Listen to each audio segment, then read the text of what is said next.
বন্ধুরা তোমরা সবাই কেমন আছো? আশা করি ভালো আছো, সুস্থ আছো। তো আমিও ভালো আছি। মৌসুমি অফিসিয়াল চ্যানেলে তোমাদের সবাইকে স্বাগত জানিয়ে আবার চলে এলাম ডেলি ব্লগ নিয়ে। তো চলো, আমি এখন সকালবেলা বাসি কাজ সেরে আর বাজারে গেলাম। তো বাজার থেকে এসে চেঞ্জ করে ভাবলাম তোমাদের সঙ্গে শেয়ার করি। তো বেশি কিছু আনিনি, অল্প স্বল্প করে বাজার করে এনেছি। তো এখানে এনেছি আলু, আর এনেছি এই দেখো আদা। বেশি আলু আনিনি, 1 কিলোর মতো আলু নিয়ে এসেছি। আর এখানটা এনেছি এই যে পুঁই শাক, পুঁই শাক দিয়ে, আর এই যে কুমড়ো দিয়ে আর চিংড়ি মাছ দিয়ে হবে। আর এই দেখো কুমড়ো ফুল নিয়ে এসেছি। তো কুমড়ো ফুলের বড়া খেতে ভীষণ ভালো লাগে। তোমাদের কাজে ভালো লাগে তোমরা কিন্তু অবশ্যই কমেন্টে জানিও। তো দেখো পুরো একদম টাটকা বড়া ভাজবে না, যা খেতে লাগবে। এই যে বড়া হবে। আর এনেছি মাছ, চিংড়ি মাছ। চিংড়ি মাছের যা দাম, চিংড়ি মাছ খেতে হবে না।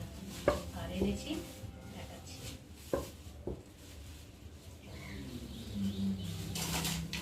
ফ্যাসা মাছ। মাছগুলো ভীষণ টাটকা ছিল। দেখো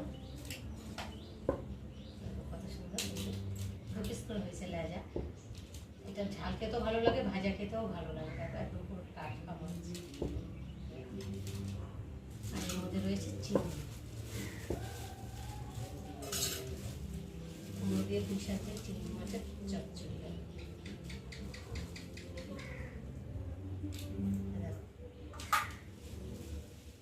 তো দেখো বন্ধুরা, মাছটা ভালো করে কেটে কাটে ধুয়ে ধায়ে নিয়ে এসেছি। এখন মাছে আমি হলুদ আর নুন মাখিয়ে কিছুক্ষণ রেখে দেব।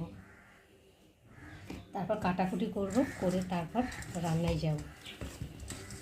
তো এই মাছটা খেতে ভীষণ স্বাদ, যেমন কাঁটা তেমন খেতে ভালো। কথায় বলে না, যে মাছে কাঁটা বেশি সে মাছে স্বাদ বেশি। তাই এই মাছটা, যেরকম ইলিশ মাছে এত কাঁটা, তো ইলিশ মাছ প্রচণ্ড মানে খেতে ভালো লাগে।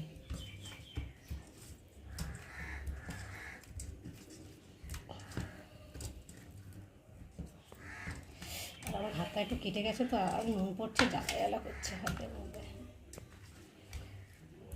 আর একটু দিই,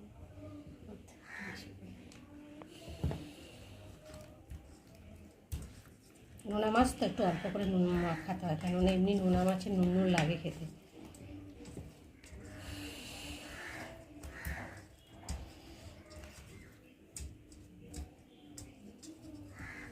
তো দেখো মাছের নুন হলুদ মাখিয়ে রেখে দিলাম, কাটাকুটি করবো। কেটে কুটে রেডি করে নিয়ে ভাত বসিয়ে দিয়েছি, ভাত ফুটছে। আর এখানটা কড়া বসিয়েছি, কড়াতে এখন তেল দেবো। তেলটা ততক্ষণ গরম হতে থাকুক। আর এখানটা দেখো পুঁই শাক, আলু, কুমড়ো, বেগুন কেটে নিয়েছি, চিংড়ি মাছ দিয়ে হবে। আর এই যে ফ্যাসা মাছের ঝাল করব শুধু টমেটো দিয়ে। আর এই যে কুমড়ো ফুলের বড়া করব, কেটে সব রেডি করে নিয়েছি। আর এখানে মশলা, পেঁয়াজ কেটে নিয়েছি, ধনে পাতা কুচিয়ে নিয়েছি, আদা বেটে নিয়েছি, রসুন বেটে নিয়েছি, একটা টমেটো। তো চলো, এখন কড়াটা গরম হয়ে গেছে, এখন আমি ভালো করে একটু নেড়ে দেবো।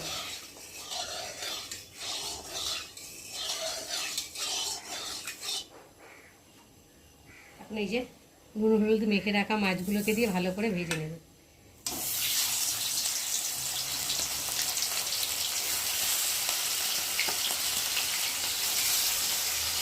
একটা মাছ 2 পিস করে করেছি, মাথাগুলো আগে ভাজি, লেজাগুলো পরে ভাজি।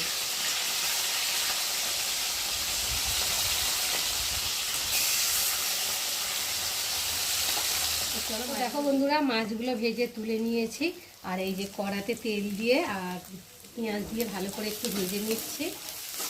একটু পেঁয়াজটা লাল লাল করে ভাজা হয়ে গেছে। এখন আমি দিয়ে দেবো রসুন বাটা,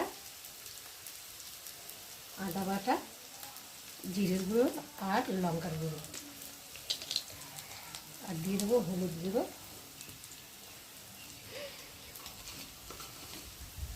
আর দেবো অল্প করে নুন।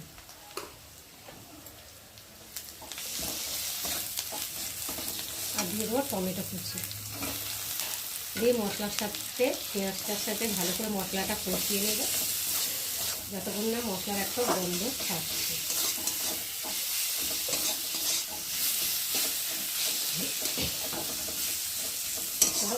তো দেখো বন্ধুরা, মশলাটা ভালো ভাজা হয়ে গেছে, আর মশলা থেকে গন্ধ ছেড়ে দিয়েছে। দেখতে মতো কত সুন্দর ভেজে নিয়েছি।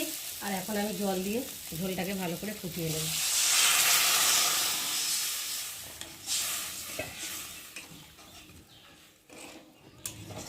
দেখো বন্ধুরা, বন্ধুরা ঝোলটা ফুটে গেছে, আর এই যে ভেজে রাখা মাছগুলোকে দিয়ে একটু ভালো করে ফুটিয়ে নেব।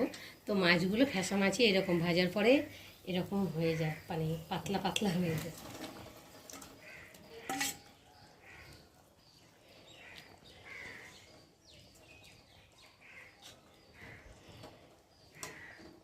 তো দেখো বন্ধুরা, আমার মাছটা দিয়ে ভালো করে ঝোলের সাথে ফুটিয়ে নিয়েছি, আর ঝোলটা অনেকটাই শুকিয়ে গেছে। আর নামার আগে আমি ওপর দিয়ে একটু ধনে পাতা ছড়িয়ে দেব। ধনে পাতাটা দিলে তো খুব একটু দারুণ গন্ধ ছাড়ে, আর যেহেতু নোনা মাছ তো একটু ধনে পাতা দিলে নোনা মাছের গন্ধটাও কেটে যায়। দেখো একদম শুকনো শুকনো করেছি। এই মাছটা শুকনো শুকনো না করলে তো খেতে ভালো লাগবে না। তো আজকে আমার এই ফ্যাসা মাছের রেসিপি কেমন লাগলো তোমরা কিন্তু অবশ্যই কমেন্ট করো।